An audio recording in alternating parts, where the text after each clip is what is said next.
আজ আমরা আলোচনা করব কঠিন পদার্থের অবস্থা সম্পর্কে। প্রথমেই কেলাসের সংজ্ঞা: সুনির্দিষ্ট জ্যামিতিক আকার বিশিষ্ট এবং নির্দিষ্ট সংখ্যক সমতল পৃষ্ঠ দ্বারা সীমাবদ্ধ সমসত্ব কঠিন পদার্থ, যার সর্বাংশে গঠনকারী কণাগুলি সুষম এবং পর্যায়ক্রমে বিন্যস্ত থাকে, তাকে কেলাস বলে। এরপর আমরা চলে যাব পৃষ্ঠতল সম্পর্কে। প্রতিটি কেলাসের পৃষ্ঠদেশগুলি কতগুলি সমতল দ্বারা গঠিত। এই সমতলগুলিকে পৃষ্ঠতল বলে। পাশের ছবিতে এটি একটি কেলাসের ছবি। এখানে পৃষ্ঠতল হচ্ছে, এই ছবিতে দেখানো হচ্ছে এই যে এগুলো কতগুলো সমতল দ্বারা এটা কতগুলো সমতল দ্বারা আবদ্ধ, সুতরাং এইগুলো হচ্ছে কেলাসের পৃষ্ঠতল। এরপর আমরা আলোচনা করব ধারা কিনারা। দুটি পাশাপাশি পৃষ্ঠতলের মিলন রেখাকে কিনারা বা ধার বলে। পাশের ছবিতে এটি হলো কেলাসের ধার বা কিনারা। এরপর আমরা আলোচনা করব আন্তঃপৃষ্ঠীয় কোণ। আন্তঃপৃষ্ঠীয় কোণ দুটি পৃষ্ঠতলের মধ্যবর্তী কোণকে আন্তঃপৃষ্ঠীয় কোণ বলে। এখানে ছবিতে দেখানো হয়েছে আলফা, বিটা এবং গামা, এই তিনটি হচ্ছে আন্তঃপৃষ্ঠীয় কোণ। এরপর আমরা আলোচনা করব কেলাসের জালক সম্পর্কে। কেলাস জালক কাকে বলে? কোনো কেলাসের গঠনকারী কণাগুলি এককগুলিকে বিন্দু দ্বারা সূচিত করে বিন্দুগুলি যে সুষম ও পর্যায়ক্রমিক ত্রিমাত্রিক বিন্যাস পাওয়া যায়, তাকে ওই কেলাসের কেলাস জালক বলে। পাশে এই ছবিতে একটি কেলাস জালকের চিত্র দেখানো হচ্ছে। এখানে এটি কঠিন কার্বন ডাইঅক্সাইডের কেলাস। এখানে এই অণুগুলো কঠিন কার্বন ডাইঅক্সাইড অর্থাৎ কার্বন ডাইঅক্সাইড গ্যাসের অণু। এরপর আমরা আলোচনা করব জালক বিন্দু সম্পর্কে।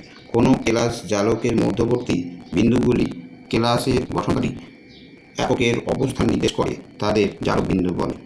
এখানে পাশের ছবিতে এই বিন্দুগুলি হলো জালক বিন্দুর উদাহরণ। এরপর আমরা আলোচনা করব একক কোষ সম্পর্কে। একক কোষ কাকে বলে? কোনো কেলাস জালকের যে ক্ষুদ্রতম মৌলিক প্যাটার্ন বা বিন্যাসকে ত্রিমাত্রিক অঞ্চলে সুষমভাবে ও পর্যায়ক্রমে পুনরাবৃত্ত করলে সমগ্র কেলাস গঠিত হয়, তাকে একক কোষ বলে। পাশের ছবিতে এটা একটি একক কোষের গঠন দেখানো হচ্ছে। এখানে এই ক্ষুদ্রতম একক কোষগুলি ত্রিমাত্রিক দেশে সুশৃঙ্খল ও পর্যায়ক্রমে সজ্জিত হয়ে একটি বড় কেলাস গঠন করছে। এখানে এটা হচ্ছে একক কোষ। এরপর একক কোষের শ্রেণীবিভাগ সম্পর্কে আলোচনা করব। একক কোষকে 4টি শ্রেণীতে ভাগ করা যায়। 1 নম্বর, সরল বা আদিম একক কোষ। এই একক কোষের কেবল কৌণিক বিন্দুগুলিতে গঠনকারী কণাগুলি অবস্থান করে।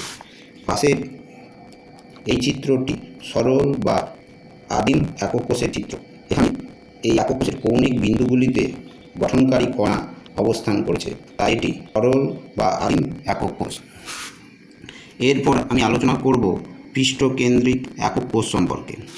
এই ধরনের একক কোষের কৌণিক বিন্দু ছাড়াও ও প্রতিটি পৃষ্ঠতলের কেন্দ্রে গঠনকারী কণা অবস্থান করে, তাকে পৃষ্ঠকেন্দ্রিক একক কোষ বলে। এখানে পাশের ছবিতে একটি পৃষ্ঠকেন্দ্রিক একক কোষের গঠন দেখানো হলো। এই একক কোষের কৌণিক বিন্দুতে গঠনকারী কণা ছাড়াও প্রতিটি পৃষ্ঠতলের কেন্দ্রবিন্দুতে একটি করে কণা অবস্থান করেছে, তাই এটি পৃষ্ঠকেন্দ্রিক একক কোষ। এরপর আমরা আলোচনা করব দেহকেন্দ্রিক একক কোষ সম্পর্কে। এই ধরনের একক কোষে কৌণিক বিন্দুতে ছাড়াও দেহকেন্দ্রে একটি গঠনকারী কণা উপস্থিত থাকে। পাশে এই চিত্রটি একটি দেহকেন্দ্রিক একক কোষের চিত্র। এইখানে কৌণিক বিন্দুতে গঠনকারী কণাগুলো তো রয়েছে এবং এর দেহকেন্দ্রেও একটি কণা অবস্থান করেছে, তাই এটি দেহকেন্দ্রিক একক কোষের উদাহরণ। এরপর আমরা চলে যাব প্রান্তকেন্দ্রিক একক কোষ সম্পর্কে। এই ধরনের একক কোষে কৌণিক বিন্দু ছাড়াও বিপরীত সমান্তরাল পৃষ্ঠের কেন্দ্রে গঠনকারী কণা অবস্থান করে। পাশের চিত্রে এটি একটি প্রান্তকেন্দ্রিক একক কোষের গঠনচিত্র দেখানো হয়েছে। এই প্রান্তকেন্দ্রিক একক কোষের কৌণিক বিন্দুতে গঠনকারী কণাগুলো তো রয়েছেই এবং দুটি সমান্তরাল বিপরীত পৃষ্ঠের কেন্দ্রে দুটো বিন্দু গঠনকারী কণা রয়েছে, তাই এটি প্রান্তকেন্দ্রিক একক কোষ।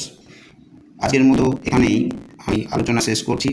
এর পরবর্তী অংশ পরে আলোচনা করব।